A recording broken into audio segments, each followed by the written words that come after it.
All right, I'm going to give you part two of the lecture in preparation for Friday's exam.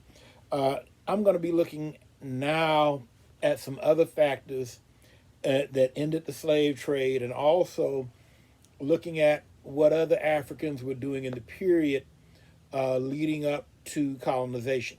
Now, the time period for this is going to be, say, from about 1780 until about 1860. Now, as I mentioned before, when I was talking about West Africa, the interior of West Africa and the jihad, is that uh, that was a situation where you had people who were becoming familiar with Islam and who were using that faith to help them really reorganize their people and become more unified. Now, nation building, of course, is a process that can be pretty messy and can be bloody. So I think it's important to say that because there's always that tendency to want to stereotype Islam and say that Islam is inherently bloody or violent. But if you look at the process of nation building in Europe or anywhere else, there's war and fighting involved, and so the fact that you have war and violence and involved is not exceptional. Now, the slave trade, of course, where people who were captured were sold, that's a different thing. But that just happens to be a particular dynamic of Africa. But anyway, I wanted to make that clear in relation to the video I just posted. But to get back to this particular situation here for this video, I want to talk a bit about the ending of the slave trade and what Africans were doing. This is more in the coastal area. Now, the thing about what I'm talking about now, I'm primarily going to be talking about Africans who had a strong Western influence. These are Africans or people of African descent who either lived in Europe or who had lived in areas that were colonized or controlled by Europeans, or those Africans who lived in the coastal areas of Africa where you had a strong missionary presence, or and you also, in some places, had a European government presence along the coast. Because the thing you have to understand is that, prior to the 1880s, Europeans had a very small presence in Africa. As I said before, they would come to Africa and trade and do business. Like I said, like with the slave trade, they relied on Africans to supply them with slaves because they really didn't have the ability to go inside of Africa in any kind of large, sustained way. I mean, you had individuals, who went in and explored, somebody like Mungo Park, who went in and explored Africa. But that was always a very dangerous thing, especially if you're talking about the coast of West Africa or the coast of East Africa, because in those are areas where malaria is endemic. And people from Northern Europe have very low tolerance for malaria. Now you have some people in Europe, like for instance, people in northern Italy. That's traditionally a swampy area, and a lot of people there have a genetic change that's essentially like the sickle cell change, which allows them to deal with malaria. And that's something you see in populations all over the world where malaria is endemic. Like for instance, in Yemen and Arabia and a number of other places, people have that genetic modification that allows them to deal with malaria. But people, say like from Spain, people from France, people from England, they did not have this component that would allow them to deal with malaria. And so therefore, if they tried, if you took a ship of Englishmen and they went onto the African coast and tried to stay there for any length of time, you would have massive mortality. Anywhere from 30 to 75% of the people might die in a month or 6 weeks because they did not have tolerance to malaria. So as a result of this, there tended to be a very small European presence on the coast prior to the development of medicine that could treat malaria. And you don't really see that until, the first drug that really is useful for treating malaria is quinine. And you don't see that until towards the end of the 19th century. And so what we see here is that in the period of the 1700s, going into the middle 1800s, uh, in the beginning of this period, of course, you still have the slave trade. And you have people who are caught up in the slave trade of one way or another, people of African descent who are caught up in the slave trade of one way or another, who eventually get educations, get Western educations. They convert to Christianity. And these people actively work to end the slave trade because the slave trade contradicts a number of values in Western culture. I mean, in particular, people who convert to Christianity, and Christianity argues that all people have souls and are loved by God, and that all people are equal before God. And so many Africans would argue that, it's really contradictory to Western values to practice slavery when you argue that all people are equal. And then also, of course, when you have the American Revolution and the French Revolution that all talk about equality, many people of African descent look at this and say, look, this is a massive contradiction and for this to exist. And so you begin to see these protests coming about. Now, one of the early people to really kind of speak out about slavery is a fellow by the name of Olaudah Equiano. Olaudah Equiano, and you can see him in your book on page 239. They have a picture of him there. He is a man from what nowadays would be Eastern Nigeria. He was a person of Igbo descent. He was captured as a young man. He was brought to the Caribbean. He had a number of different jobs in the Caribbean. He had, I know, for instance, if you read his biography, there's a point where he gets arrested in Georgia. Georgia, of course, was an English colony, along with the Caribbean, and he ends up in jail in Georgia for a little while, and he gets out, and so he has a lot of different adventures, and he eventually writes about this in his book, the interesting narrative of the life of Olaudah Equiano, or Gustavus Vassus. That was his Latinized name. But the bottom line is that he becomes a very significant African abolitionist. His book becomes a bestseller. He becomes a major speaker. A lot of people really become interested in him. And, you have a number of other people who are involved in this too. Like your book also mentions Ottobah Cugoano, and Cugoano, who also is active in speaking out against slavery. And so educated black people are very crucial at this time because they really go against the stereotype, because the assumption, and this goes all the way back, really back to people like Bartolomé de las Casas, who argued that enslaving Africans made sense because Africans were inherently inferior, and they were suited to being slaves. I mean, some people would even go back to biblical things where they talked about the children of Ham, one of the sons of Noah, being people who were meant to be people who carried water and who cut wood. And so when educated Africans spoke, they really had the effect of saying, look, obviously these people are not all dumb.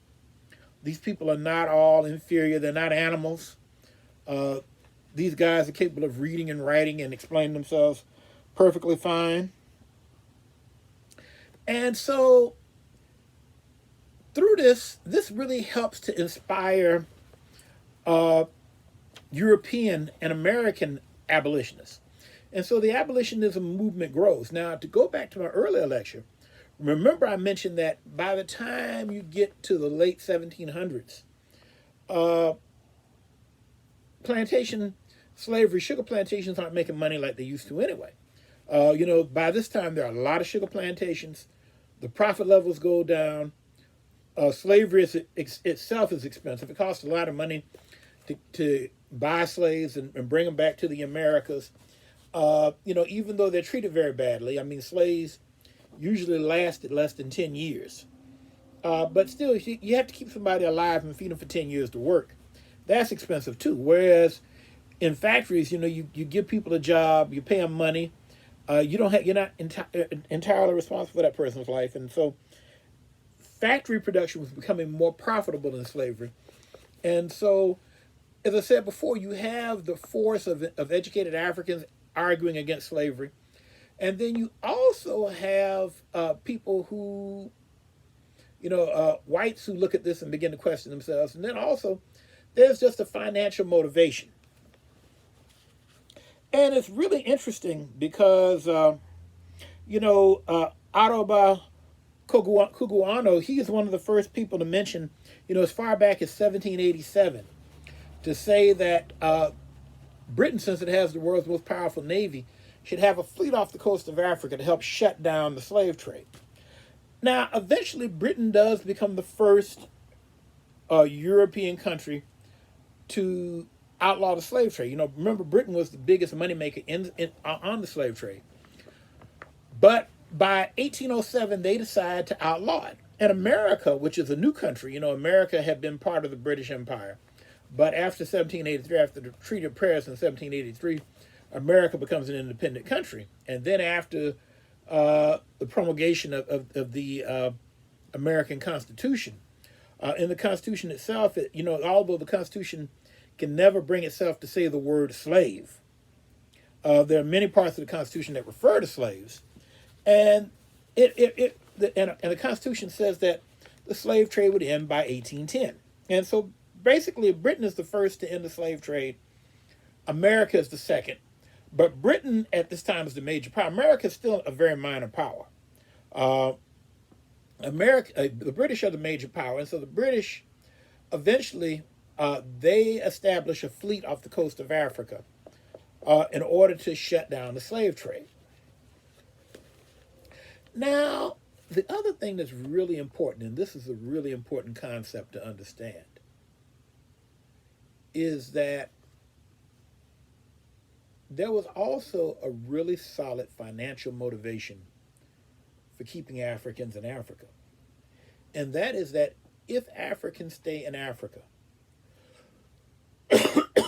then Africa itself can be a market for industrial production in Europe, in Britain in particular. And also, Africa itself can be a source of raw material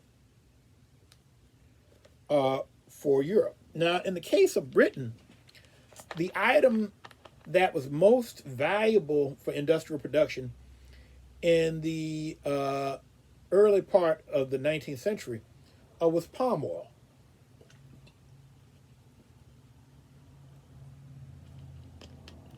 Palm oil is an oil that can be gotten from palm trees and can be used for a lot of things. But primarily, it could be used for two major things. Palm oil could be used as a lubricant, and as the book mentions, prior to the incorporation of petroleum technology into the industrial process, most oils that were used as lubricants were vegetable oils. And so palm oil, palm trees were extremely common in the forest zone of Western Africa. And Africans had already cultivated palm trees, used palm oil, produced palm wine.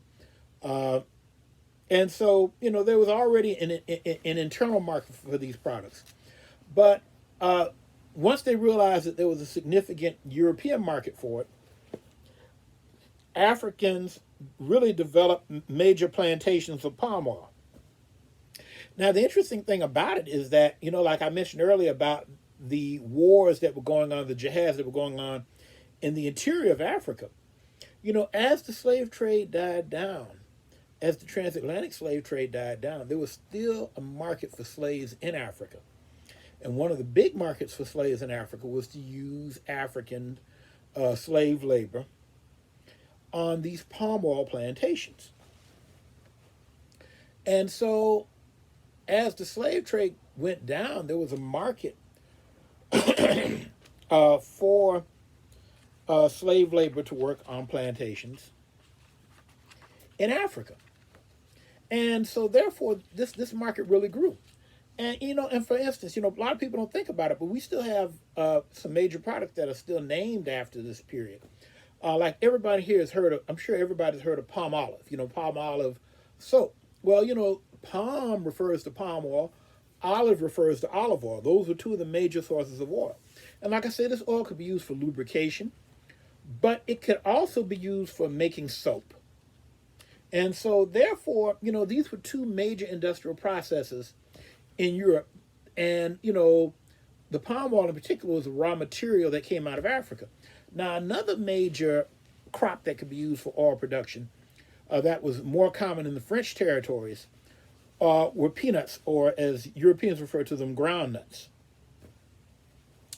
And, as the French went into Senegal, went into the areas of Senegal, Mali, Guinea, what nowadays is Burkina Faso, Cote d'Ivoire, Ivory Coast, they, got a lot of peanuts. And also the British, as they got into, this takes place later, but as they get into the interior of what nowadays is Nigeria, they also produce ground nuts too, or peanuts, that could be sent back to Europe for oil production. And so we have to understand that as the slave trade ends, you have these economic motivations. Now, the other big motivation too, and this can never be underestimated, is the revolution in Haiti that goes on from 1791 until 1803. Now, the most famous leader of the revolution in Haiti, the guy who really gets it going, is a fellow by the name of Toussaint Louverture. He is an African slave in Haiti, or Saint-Domingue, as it was called by the French, which was their biggest colony. It had 400,000 slaves. It goes into revolution in 1791, inspired by the French Revolution. The population there, because you have the great majority of the people in Saint-Domingue are Africans. Then you have a significant mixed race population. And then you have an even smaller population of whites. Everybody wants to get their freedom. They've heard about the French Revolution. And initially, during the French Revolution, the French grant freedom to the slaves, and so people are free for a while. But then eventually, Napoleon takes over. Napoleon's, quite a racist guy. He ends it, and so therefore he reestablishes slavery. And so eventually the war breaks out again. Now, Napoleon managed to catch Toussaint Louverture, but the people who are left behind, they really effectively fight against the French and eventually defeat them by 1803. That's why, over here in southern Illinois, that's why when I look across out my front yard and look at St. Louis, all that territory was French territory. But, once the French were defeated, they end up selling that dirt cheap to America. So really, we need to thank Haiti for about 1/3 of American territory. But because those African slaves defeated the French ended up selling, the Louisiana Purchase, which was 1 million square miles, for next to nothing to President Jefferson. But anyway, to get back to the story, all these factors really served to push the end of slavery. Well, anyway, class, I'm going to cut this lecture short because once I get around about 20 minutes, it really is hard for me to get these processed in a timely fashion. I think I might actually have to give you all one more part of the lecture.